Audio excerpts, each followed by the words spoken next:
When I used to do seminars on how to become a champion, I would always ask people, why do you want to be a champion? Or what do you want to accomplish? Why are you training? And they will, if a guy would get up and he would say, well, I want to train because I think that if I get muscular and, I feel like I'm getting the kind of definition, then I maybe can enter a bodybuilding competition. I said, sit down. I said, if you think this way, you're going to be a loser. You're never going to make it because there's no maybe. You got to get up and say, I want to be a champion. And I do whatever it takes. The amount of hours it takes, the posing, the this, the that, the visualization, looking at training footage, looking at motivational books, just reading this, whatever it takes, I would do. That's the answer I want to hear from you. You can detect right away those that are going to be shaky and that will fall behind and they will not go all the way, and those that are very hungry. And that hunger you have to develop because you have to create a goal for yourself, whatever that may be, a short-term goal and a long-term goal. And you got to go after that. And if you do not see it, and if you do not believe it, who else will? Experiencing pain in your muscles and aching, and just then go on and go on and then go on. And this last 2 or 3 or 4 repetitions, that's what makes actually the muscle then grow. And that divides then one from a champion and one from not being a champion. If you can go through this pain barrier, you make it to be a champion. If you can't go through, forget it. And that's where most people lack, is on this having the guts to go in and just say, I go through and I don't care what happens. It aches, and if I fall down, I have no fear of fainting in a gym, because I know it could happen. I threw up many times while I was working out, but it doesn't matter, because it's all worth it. Everyone has a problem with time, but the day is 24 hours, and we sleep 6. Now, I know there's some out there that say, whoa, I need 8. Well, I say just sleep a little faster. Because the bottom line is we have 6 hours of sleep, 24 hours are available, so you have 18 hours now available to your work, your family, your hobbies, and also to learn something new or to do something new, which could easily be that you want to learn a new language, or that you want to read as a New Year's resolution, have to read a book every week, or you say, I'm going to go and reshape my body. So you're going to go and take this hour out of your schedule and say, I'm going to train an hour every day. So this is, for most people, a huge challenge, but it is totally doable, I can tell them, because the kind of things that I did when I came to this country, I went to school, I was working in construction, I was working out my 5 hours a day. I was taking acting classes from 8 o'clock at night to 12 midnight. I was doing all of those things. I wanted to make sure that out of the 24 hours of the day, that I don't waste one single hour. Those hours were too precious. And so there I just want to tell people, don't give me this thing, I have a difficult time with the time and I don't have time for this and I don't have that. You have time. You make the time. I had this need of coming to America.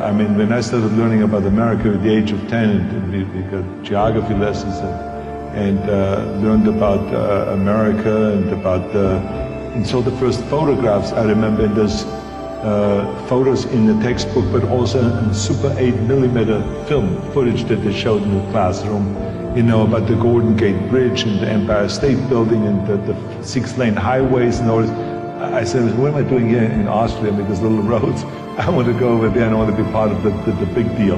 And so I had always this desire that felt like the only way I ever would get to America, because in those days it wasn't common that you buy yourself a ticket, that no one could afford that. So I had to kind of accomplish something big that takes me to America. And then when I read about this guy, Reg Park, who won Mr. Universe 3 times and then became a star in Hercules movies, and then was in Italy filming, and then in Hollywood filming, I felt that could be the ticket. I should become Mr. Universe. I should become kind of a second Reg Park. Of course, no one really bought into that. My parents thought I was totally insane. But I think that my parents really thought that there was something terribly wrong of being that driven. Because I would come home at lunchtime, and then instead of having lunch, I would do 200 sit-ups. And then at night I would go to the stadium and I would be lifting weights. I would come home at 10 o'clock at night and I would be continually lifting weights. So it was like one of this insanity in the military. I would continue lifting weights no matter how the training was and how tough the basic training was. I would always then lift weights afterwards. I think it's the most important thing that we have a very clear vision of where we go. A goal, where do we go? Because you can have the best ship in the world. You can have the best cruise liner, but if the captain does not know where to go, that ship will drift around the world and out there at sea and will never end up anywhere. And this is exactly the way it is in real life. If you don't have a goal, if you don't have a vision, you just drift around. You're not going to be happy. This is why it is so important to have that vision. Now, I created that vision in Austria because I grew up after the Second World War. Austria, right along with Germany, lost the Second World War. And the problem was that everyone was so depressed because they lost the war that there was alcoholism everywhere.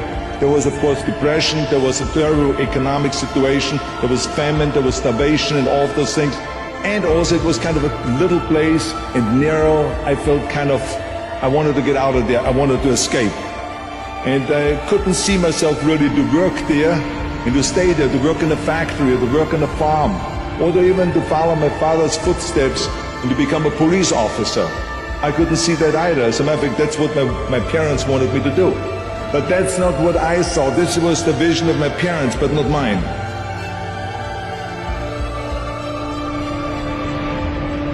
You got to work your butt off. If you think that you're going to go and accomplish something really special and be the best in anything in the world, and you think you can do it without working, you make a big mistake. Because no matter what I did, if it was in bodybuilding or in acting or if it is in the political arena, it always took a lot of work. And you got to put out and you got to, something like a lot of sacrifices. Notice, if you're not willing to work hard, forget about it. So there's another rule that is very important. Don't be afraid to fail. Because if you're afraid to fail, then you're always holding yourself back because you're afraid that if you go all out, you may fail. Well, in weightlifting, we learned that very quickly. The only way you could break a record is if you're willing to fail.